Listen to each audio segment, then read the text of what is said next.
அனைவருக்கும் வணக்கம். முருகப்பெருமானின் அருளும் ஆசீர்வாதங்களும் அனைவருக்கும் கிடைக்கட்டும்.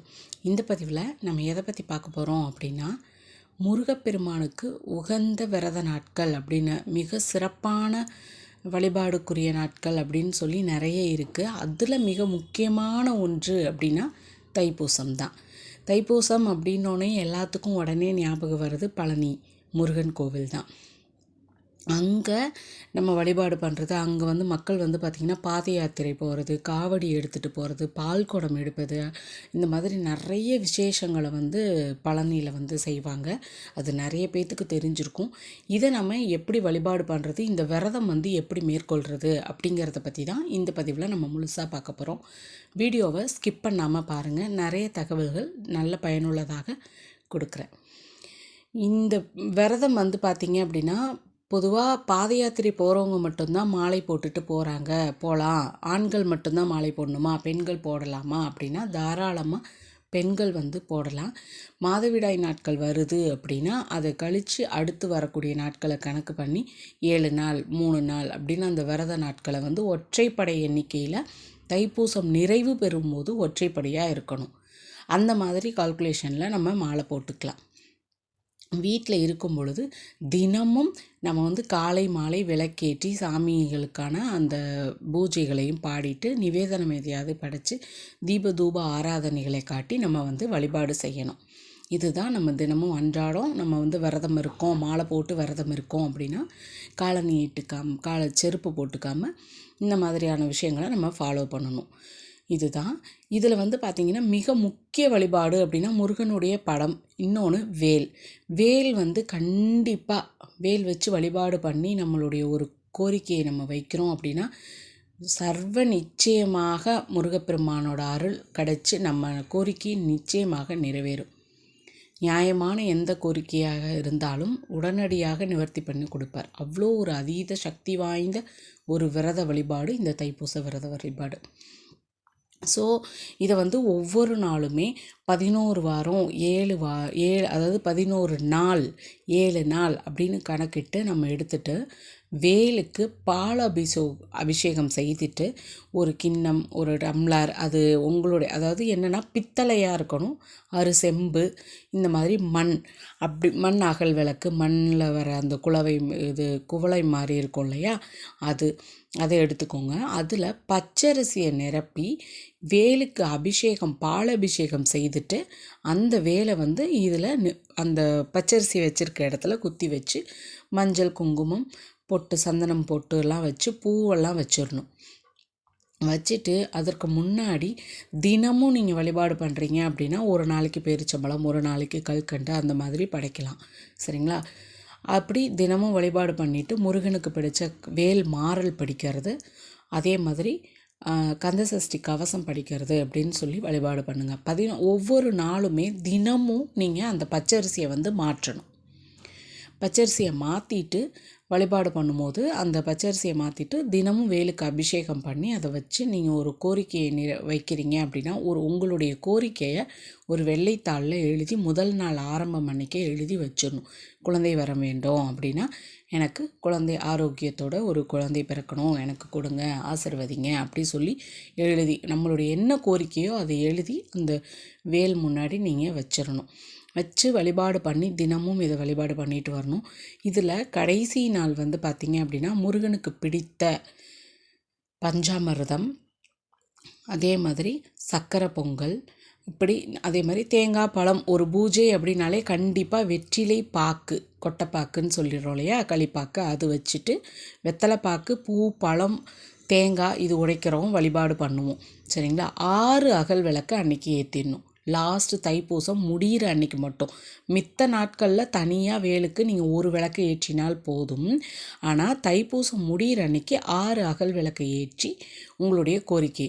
இப்போ குழந்தை வரம் வேண்டி எனக்கு ஒரு குழந்தை வரம் வேணும், எனக்கு குழந்தை இல்லாமல் இருக்குது அப்படின்னு வேண்டுறவங்க பார்த்தீங்க அப்படின்னா கண்ணாடி வளையல்களை படைக்கணும். சரிங்களா?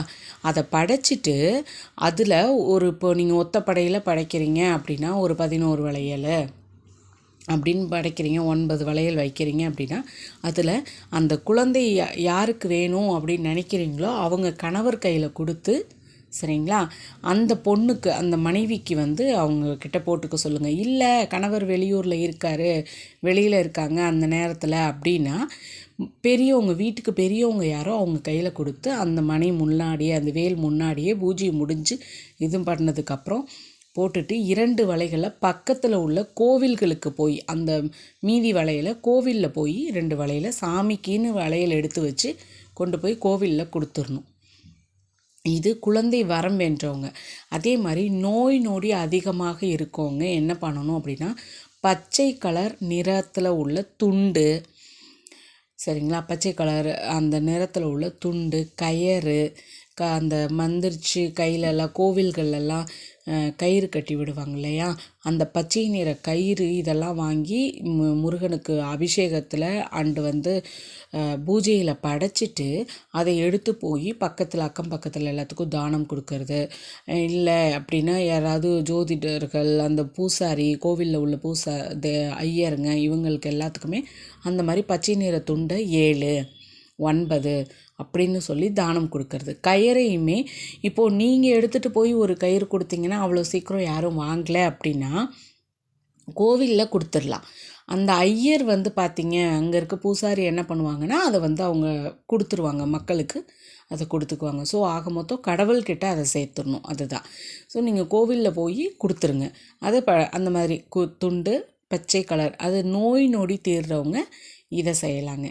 அதே மாதிரி வந்து பார்த்திங்க அப்படின்னா, கடன் பிரச்சனை, தொழில் ரீதியான பிரச்சனைகள் அதிகமாக இருக்குது அப்படின்னா நீங்கள் என்ன பண்ணணும் அப்படின்னா, அந்த கடன் பிரச்சனைகளை எழுதி, அந்த சீட்டு இருக்குது இல்லையா, அந்த சீட்டை எழுதி அதை படைச்சி இது பண்ணிவிட்டு கடைசி நாள் கோவிலில் கொண்டு போய் அந்த சீட்டை வந்து இது பண்ணிட்டு வந்துடணும்.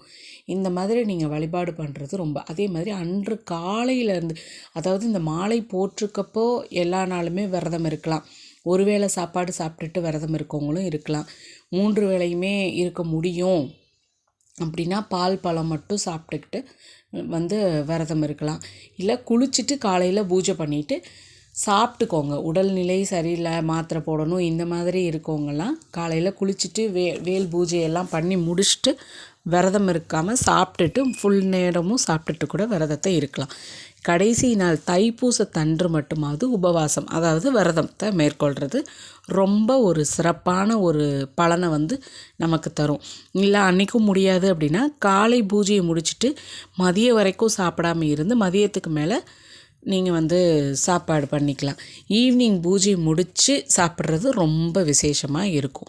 ஈவினிங் பூஜை முடிஞ்சோன்னே நீங்கள் வந்து இந்த பொருட்களை தானம் கொடுக்கணும். அதே மாதிரி இன்னொன்று சொல்லலை, திருமணத்திற்காக வேண்டிக்கிறவங்க பார்த்திங்க அப்படின்னா மஞ்சள் கயிறு, மஞ்சள் கிழங்கு, மஞ்சள் குங்குமம் இது கலந்து இருக்கும் இல்லையா, அந்த விஷயம், குங்குமம், தாலி கயிறு, மஞ்சள் கிழங்கு, இந்த விஷயங்களெல்லாம் நம்ம வந்து தானம் கொடுக்கலாம். அக்கம் பக்கத்தினர்களுக்கு, கன்னி பெண்களுக்கு, இவங்களுக்கு எல்லாத்துக்கும் வந்து நீங்கள் இந்த விஷயங்களை தானம் கொடுக்கறது ரொம்ப சிறப்பாக இருக்கும். அவங்களுக்கு வந்து பார்த்திங்கன்னா உடனடியாக திருமண தடை நீங்கி திருமணம் வந்து கைகூடுறதுக்கான அனுகிரகம் வந்து கண்டிப்பாக கிடைக்கும். ஸோ எல்லாருமே இந்த விரதத்தை பயன்படுத்தி கண்டிப்பாக இதை முழு நம்பிக்கையோட, முழு சமர்ப்பணத்தோட முருகப்பெருமான் கிட்ட உங்களுடைய வேண்டுதல்களையும் கோரிக்கைகளையும் கொடுங்க, நிச்சயமாக நிறைவேற்றுவார். இந்த பதிவு உங்களுக்கு பிடிச்சிருக்கு அப்படின்னா உங்கள் ஃப்ரெண்ட்ஸ் அண்ட் ஃபேமிலிக்கு ஷேர் பண்ணுங்கள். என்னோடய சேனலை இன்னும் சப்ஸ்கிரைப் பண்ணலைன்னா கண்டிப்பாக சப்ஸ்கிரைப் பண்ணிக்கோங்க. ஏதாவது நான் எல்லா விஷயத்தையும் சொல்லியிருக்கேன், ஏதேனும் நான் விட்டுருக்கேன் அப்படின்னா, உங்களுக்கு சந்தேகம் இருக்குது அப்படின்னா கண்டிப்பாக கமெண்ட்ஸ் பாக்ஸில் கேளுங்க. நான் என்னுடைய தகவலை நான் கொடுக்குறேன். நன்றி, வணக்கம்.